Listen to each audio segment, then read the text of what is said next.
Hey guys, welcome back. It is mid-July and I can't believe I'm saying this, but we have just over 80 days before our first frost. And today we're going to be going through seeds that you should be starting this month to keep your garden productive all season long. But before we get started, if you're new here, hi guys, my name is Marsha the Blackthumbgardener and I live in Ontario, Canada, Zone 5B, and welcome to my channel. If you're new here, I'd love for you to subscribe, and if you're returning, welcome back. And thank you so much for supporting my channel. Now let's get started. We're going to be breaking this video down into two parts. Now the first part is going to be talking about my summer garden and how we're going to refresh it, because there are a lot of things that are happening right now. I'm dealing with pests, I'm dealing with disease in the garden. Some of my summer crops are starting to look tired and I want to do a total refresh or redo of my summer garden. The second part that we're going to be talking about is building out the fall garden, what you should get started now in preparation for that, what I would do in order to start my fall garden. And I know it's really early guys, but now it's a time to get that fall garden started. So let's start with our summer garden. We're gonna start off with my summer refresh, and we are by my squash patch. This is where I have cucumbers, zucchinis, squash, pumpkins, all in one bed. Probably a bad idea, but I did it anyways. Right now I'm dealing with all the pests. I'm dealing with cucumber beetles, squash bugs, Japanese beetles. All the beetles are in my garden. These plants are starting to look very tired, and also I'm seeing some disease pressure. I'm seeing everything in this patch right now.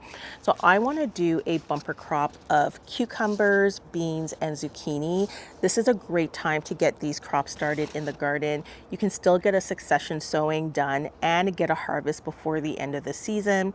I also find that starting, especially cucumbers and zucchini later in the season, you're dealing with less pest pressure. I find the cucumber beetles and the squash bugs come out earlier in the season, and then by the end of the season they tend to be gone. So getting these started now, if you're dealing with a lot of pests like I am, probably is a better idea for you. So I would get these guys started now. Now these are 60 days to maturity, so if you don't have 60 days, don't get these started now.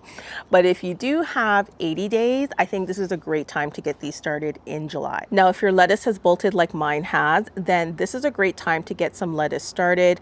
I have these two varieties from West Coast Seeds that I love starting in the summer. This is a loose leaf lettuce. It doesn't bolt as quickly as some of your other lettuce varieties like romaine. I personally don't grow romaine in the summertime. I tend to grow that in the fall. I think it prefers the cooler season. So I'll tend to grow varieties that do well in the summertime.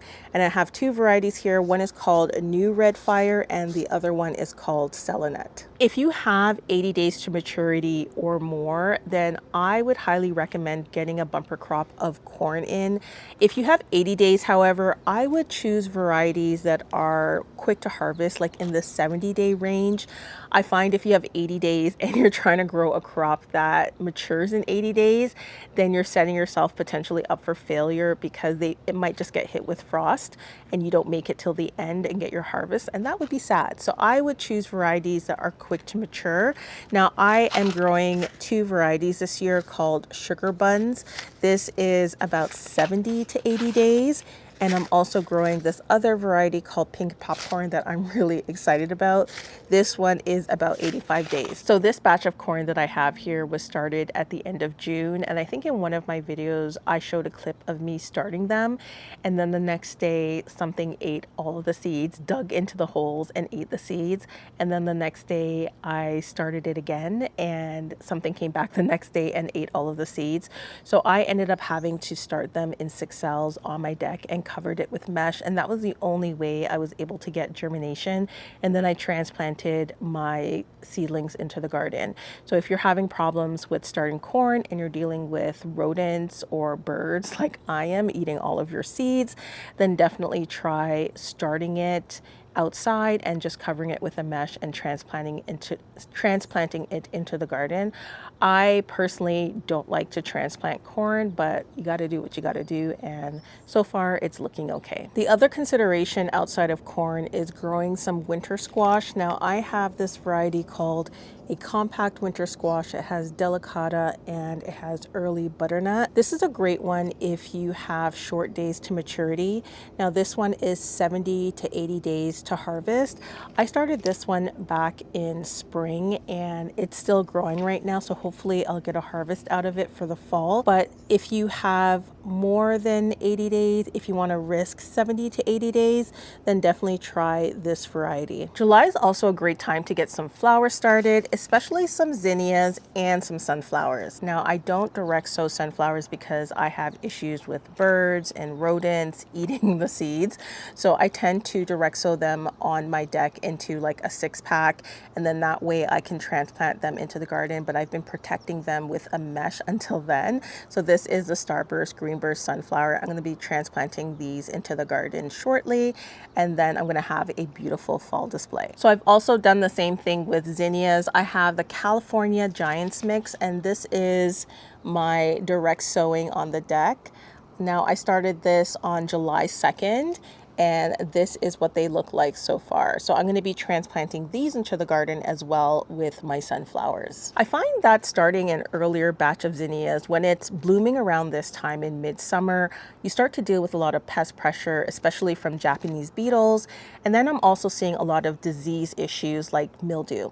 Now to deal with this, I just cut back the plants and just start another succession sowing of them. It's just so easy. Zinnias are so quick to mature that it's so easy to get a succession sowing in at this time. So now we're at the second part of my seed starting in July, and this is where I start thinking about the fall garden. And I know we're in the heat. Who wants to think about the fall? But honestly, guys, this is the time to start thinking about your fall crops. This would be a great time to get some carrots started into the garden for a fall harvest. Now for carrots, I love growing carrots because they taste better in the fall, especially once you've had a bit of frost hit them or some snow. Harvesting carrots in the snow is such a fun experience, and they taste so good. They're actually sweeter the colder the season gets. So I would definitely, if you haven't tried it before, grow a batch of fall carrots. Now I do have some carrots here that I've been slowly harvesting, and this is from the spring garden. I currently have about 3 batches of carrots spread around the garden. I'm going to be adding 2 more batches of carrots to the garden because I love getting that last crop of carrots out of the garden and having it through fall and winter. Great for soups, great for roasting, great for everything, great for Thanksgiving in the fall.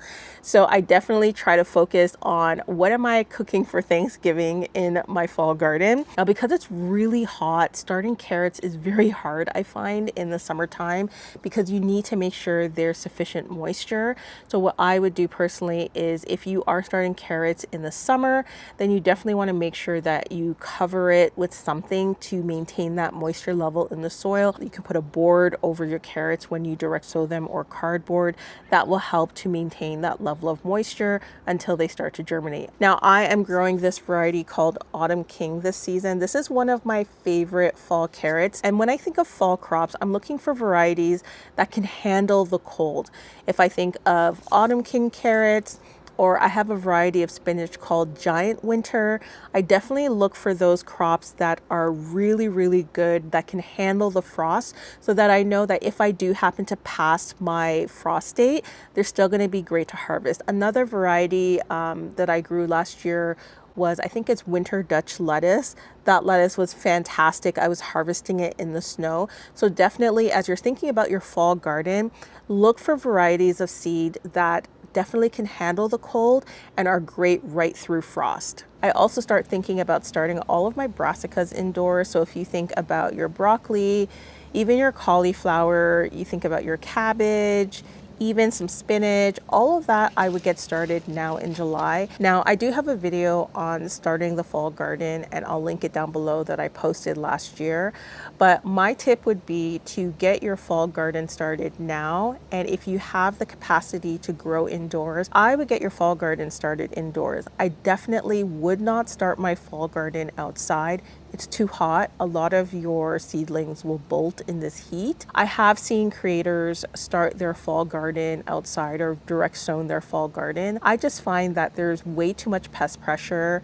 It's way too hot getting your fall garden started outdoors. If you don't have the ability to start your fall garden inside, then if you do start it outside, then put it in a shady area, a space that gets maybe morning sun and afternoon shade.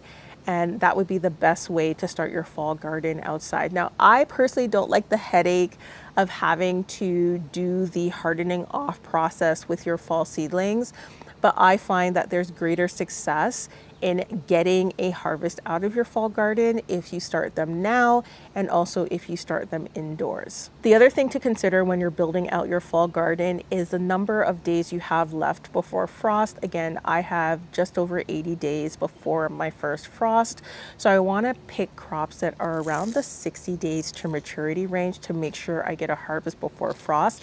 Now, last year I ended up with several rounds of frost, and I harvested my fall garden in, I want to say November, mid-November, and that honestly was not ideal. Luckily, a lot of your fall crops that you grow are frost resistant, or can handle, not frost resistant, but can handle some level of frost. So last year I grew broccoli, I think I had cauliflower, kale, carrots, I think I had some spinach, but most of that survived through several rounds of snow and frost, and I was able to get a harvest late in the season. But please don't be like me.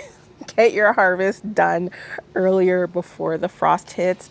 So this is where I would select crops that are quick days to maturity, like this Asperbrock broccolini. Broccolini is great for the fall garden. It's so quick to mature. It's 50 days. So you can definitely get this into the garden. Another variety that I love is the gypsy broccoli. This one is 62 days to maturity. So these are the type of crops that I'm thinking about. If you want to start spinach, I would also start them indoors. For me, I've been having a problem with birds eating all of my spinach seeds in the spring garden. So I'm definitely starting another succession sowing of spinach for my fall garden indoors as well. Now, if your cilantro looks like this, is gone to seed, then I would definitely leave it.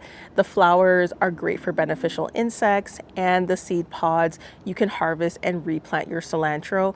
Planting cilantro in the fall garden is great. So you can have cilantro all season long. It does better as the weather gets cooler. So I would definitely do another round of cilantro into the garden. And in the fall garden, don't forget about the flowers. I love adding cosmos, nasturtiums to the fall garden.